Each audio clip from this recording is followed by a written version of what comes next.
Hey guys, welcome back to the cookie jar. Today we are doing the 6th recipe from Lemon Meringue Pie Murder. And I have not been looking forward to this one at all. They are called mystery cookies. They are on this page and this page. Okay, so we are preheating the oven to 350 and we're going to bake them straight away. What you will need is a half a cup of melted butter, 1 stick, 3.5 cups white sugar, 2 beaten eggs, just whip them up with a fork, 1 can condensed tomato soup, the regular plain kind, not cream of tomato or tomato with basil or anything else fancy. I use Campbell's. 2 teaspoons of cinnamon, 2 teaspoons nutmeg. If you grind your own, use 1 teaspoon instead of 2. 2 teaspoons of baking soda, 2 teaspoons of salt, 2 cups raisins, either golden or regular, 2 cups chopped walnuts, measure after you chop them, 4.5 cups of flour, no need to sift. You are putting these on greased cookie sheets. If the dough is too sticky to scoop, you can chill it for a few minutes or dip your teaspoon into a glass of cold water. It says a batch of mystery cookies yields about 10 dozen. I know that's a lot, but they'll be gone before you know it. They're soft and chewy and a real favorite. And if you don't tell the kids that they're getting a helping of tomatoes with their cookies, I guarantee they'll never guess. Now, here's the thing, guys. Here's the thing. I know the tomato soup's in there. So if I go to taste them, knowing it's in there, is that all I'm going to taste? Is it really the same if you really, truly do not know what you're eating versus, oh, here's a cookie, yum, or I just made these, and I know there's tomato soup in these. Ugh, I don't know. It's just, everything's laid out in the kitchen. Let's get in there. We'll get started. We'll find the truth behind the mystery cookies. Y'all pray for me. I'm scared. Here is everything we are going to need for today. To the butter, we're adding all of the sugar, which doesn't seem like it's going to mix very much. That's a lot of sugar to butter. But we will see what we can mix.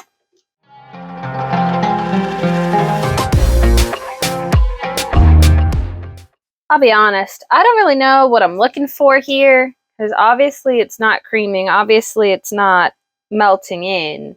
It's just not enough butter for that. It does say to let it cool off, but it doesn't feel warm at all.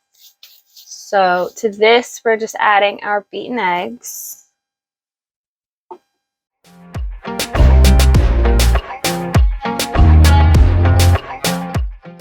Next is the tomato soup.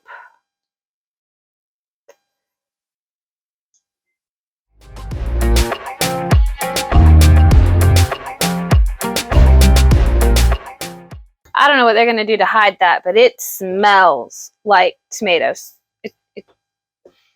I smell this and I think tomato soup. So I don't know how much these spices are going to hide that, but I don't know. So we've got our 2 teaspoons of cinnamon, 2 teaspoons of nutmeg, 2 teaspoons of baking soda, and 2 teaspoons of salt.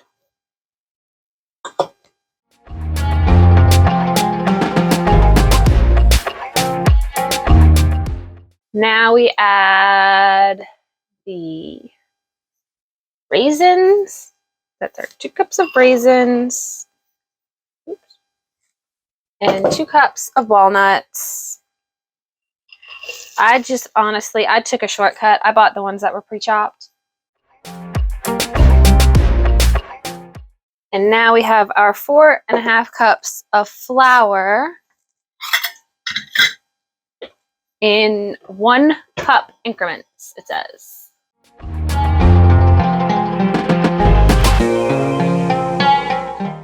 Now this is getting harder because it needs more power to blend it in.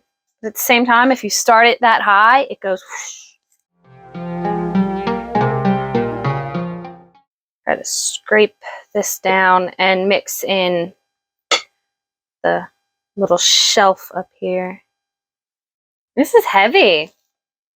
Like the dough itself is dense, which, considering you're only letting it stand for 10 minutes and then baking it off, I can kind of see. Oy vey. It's definitely not something you're rolling. It's definitely a scoop thing because it's very wet. That's what it looks like right now. Okay, so it does say to let this sit for 10 minutes and then to scoop it onto the trays.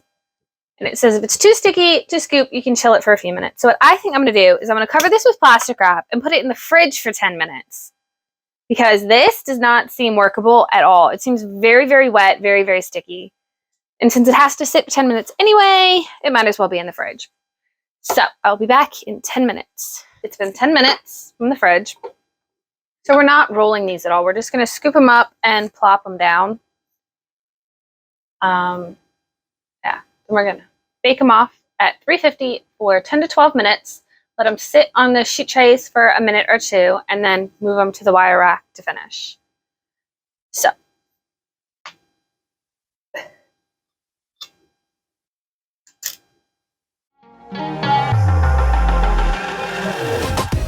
It's definitely a watch where you place it, because there's not really going to be room for moving them later.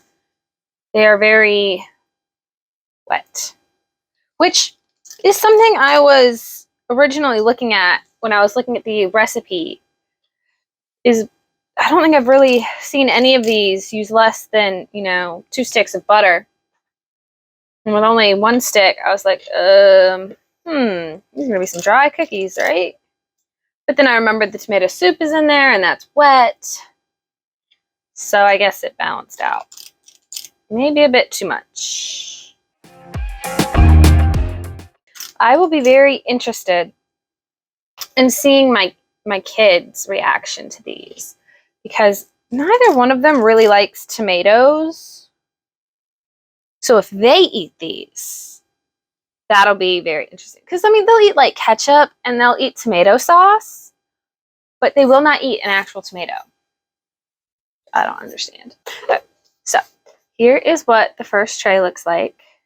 I'm just going to get the rest of these scooped up and we'll get a final count. Y'all ready for this? I ended up having to get every tray I pretty much own to do all this. There are 100 cookies here. So I hope that these things, somebody likes them, because this is a lot. They're going to go in at 350 for 10 to 12, and we'll see you then. So we have finished baking our mystery cookies, all 100 of them. These are the mystery cookies, front and back.